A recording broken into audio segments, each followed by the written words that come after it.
Louis Zamperini is an Olympian, war veteran, prisoner of war, but more importantly, a man of resilience. He ran in the 1936 Olympics. Soon after his success in the Olympics, the country was at war. While in the Army Air Corps, Mr. Zamperini's B-24 crashed into the middle of the Pacific.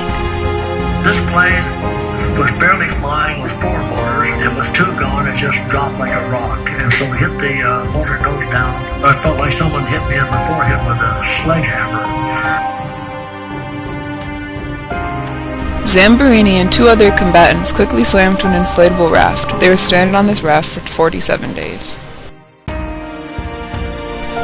They drifted for 2,000 miles until they reached the Marshall Island.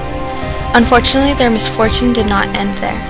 This island inhibited the Axis powers' Japanese soldiers, the United States' enemies in war. I first put us in the cell. I just looked down at my knees, the bones, and the skin, and I just started crying. Now here I'm an athlete. I remember myself when I was a powerful physical athlete, and now I'm just skin and bone and a skeleton. And that brought tears to my eyes. On Marshall Island, Zamperini and his combatants were tortured, used to experiment drugs. And as they injected us, he says, now, and they had a pad and paper. Tell us every feeling you get, exactly when it happens. Now, due to Mr. Zamperini's fame, a guard named Mr. Watanabe, nicknamed the Bird, tortured him most. I couldn't bear to look in his eyes. I just couldn't do it. To me, they were that sadistic. They took great joy in telling us we were going to be executed, and they'd always go through the motion. But all this abuse came to an end when the USA won the war. All the prisoners of war rejoiced with the new knowledge that they were finally coming home. And ran up to my parents and my family. I just felt I would come back alive. Though he was finally free, Louis still faced post-war stress. Every night the Bird came into my nightmare. No matter what other nightmares I had, he was always in my nightmares.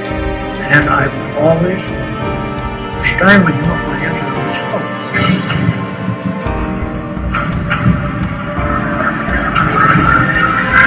He was beating me in prison camp. All I wanted was revenge. When I came home from the war, I thought, if I ever make any money, I'm going to go back to Japan, I'm going to look him up, and I'm going to finish him off. But he didn't do this. His wife urged him to seek forgiveness and to find peace with himself. Okay, this is there. I wrote Mr. Shiro Watanabe. The post-war nightmares caused my life to crumble.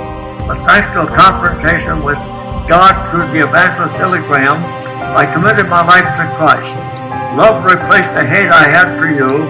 Christ said, forgive your enemies and pray for them. Overall, what makes Mr. Zamperini unique is not only that he was a prisoner of war, but after all the harassment and abuse he withstood, he still chose to fly back to Marshall Island's Sugamo prison to forgive those who oppressed him. Every generation is different, and Zamperini believes that his generation is a hardy generation. Hardy because we have problems every day we had to overcome, and you don't stop in the middle of a problem. If you run up against a roadblock, what do? You become resolute.